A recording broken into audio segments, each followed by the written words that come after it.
உடல் எடை குறைக்கக்கூடிய கொள்ளை வச்சு அருமையான இட்லி பொடி ரெசிபி எப்படி செய்கிறதுன்னு பார்க்கலாமா? சாதாரணமாக கொள்ளு பண்ணுறத விட இப்படி இட்லி பொடி நம்ம செஞ்சோம்னா இட்லி தோசைக்கெல்லாம் வச்சு சாப்பிடும்போது ரொம்ப நல்லாயிருக்கும், ஹெல்த்தியும் கூட. கடாயில் வந்து ஒரே ஒரு ஸ்பூன் மட்டும் நல்லெண்ணெய் விட்டுக்கோங்க. கட்டி பெருங்காயத்தை இந்த அளவு போட்டு நல்லா பொரியிற அளவுக்கு வச்சு எடுத்து ஒரு பிளேட்டில் வச்சிடலாம். இப்போ அதே எண்ணெயிலே பார்த்தீங்கன்னா நான் ஒரு 40 வரமிளகா கிட்ட சேர்த்துருக்கேன். நீங்கள் உங்கள் காரத்துக்கு ஏற்றவாறு எடுத்துக்கிற இன்க்ரீடியண்ட்டை பொறுத்து பார்த்துட்டு நீங்கள் சேர்த்துக்கலாம். கூடவே இட்லி பொடிக்கு தேவையான அளவு உப்பையும் சேர்த்துக்கோங்க. மிளகாயோட உப்பை போட்டு நம்ம வறுக்கும் போது மிளகா நெடி அடிக்காமல் இருக்கும். இதுவும் ஒரு டிப்ஸ் தான். ஒரு 2 நிமிஷம் மட்டும் வறுத்தா போதும். வரமிளகாவோட கலர் வந்து மாறக்கூடாது, ஜஸ்ட்டு ரோஸ்ட் ஆனாலே போதும். அதை வந்து வறுத்து ஒரு சைடு எடுத்து வச்சிடலாம். கட்டி பெருங்காயம், வரமிளகா, உப்பை தனி பிளேட்டில் வச்சுக்கோங்க. இப்போ அதே கடாயிலே பார்த்தீங்கன்னா நான் 2 டம்ளர் அளவுக்கு கொள்ளு எடுத்து வச்சுருக்கேன். கொள்ளை வந்து போடுறதுக்கு முன்னாடி நல்லா க்ளீன் பண்ணிவிட்டு உள்ளே போட்டுக்கோங்க.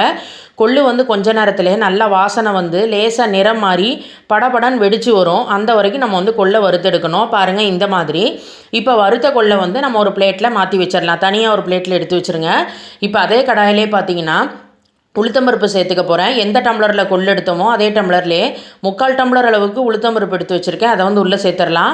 உளுத்தம்பருப்பு லேசாக நிறம் மாறி வரும்போது அதே சைஸ் டம்ளரில் 1/2 டம்ளர் அளவுக்கு கடலைப்பருப்பு, ரெண்டையுமே வந்து இந்த அளவுக்கு நிறம் மாற அளவுக்கு வறுத்து எடுத்து வச்சுருங்க. 1/4 டம்ளர் அளவுக்கு அதிலே எள்ளு சேர்த்துக்கலாம். நீங்கள் வெள்ளை எள்ளு இருந்ததுன்னா சேர்த்துக்கோங்க, கருப்பு எள்ளு இருந்ததுன்னா சேர்த்துக்கோங்க, உங்களோட சாய்ஸ் தான். எள்ளு நல்லா படபடன்னு வெடிச்சு வரணும். வெடித்ததுக்கப்புறம் இது எல்லாத்தையும் ஒரு பிளேட்டில் மாற்றி வச்சுட்டு அதே கடாயிலேயே ஒரு கைப்பிடி அளவுக்கு ஃப்ரெஷ்ஷான கருவேப்பிலை சேர்த்துட்டு நல்லா ரோஸ்ட் ஆகிற வரைக்கும் கடாய் சூட்டிலே அப்படியே வச்சுருங்க. கையில் எடுத்து கருவேப்பிலை நொறுக்குனிங்கன்னா நொறுக்க வரணும், அந்தளவுக்கு கிறிஸ்பியாக இருக்கணும். இப்போ அரைக்கிறதுக்கு பார்த்தீங்கன்னா கட்டி பெருங்காயம், வரமிளகா, உப்பு தனியாக வச்சுருந்தோம்ல, அதை முதல்ல மிக்ஸி ஜாரில் மாற்றி ஒரு சுற்றி எடுத்துக்க போகிறோம். பாருங்கள் இந்த மாதிரி. இப்போ இதில் நம்ம மீதி இன்க்ரீடியன்ட் எல்லாம் சேர்த்துக்க போகிறோம். ஃபஸ்ட்டு நம்ம வறுத்து வச்சுருந்தோம்ல கொள்ளு 2 டம்ளர் அளவுக்கு, அதை வந்து இதில் சேர்த்துட்டு ஒரு சுற்றி எடுத்துக்கலாம். 2 பேட்சஸாக நான் வந்து அரைச்சி எடுத்துக்க போகிறேன். ஒரே பேட்சஸாக அரைக்க முடியல. ஃபஸ்ட்டு பேட்ச் அரைச்சி எடுத்துகிட்டு 2வது பேட்ச் பாருங்கள் இந்த மாதிரி பருப்பு கூடவே நம்ம கருவேப்பிலையை வந்து லாஸ்ட்டாக வந்துட்டோம்ல, அதையும் வந்து உள்ளே சேர்த்துட்டு இதை வந்து நம்ம அரைச்சி எடுத்துக்கலாம்.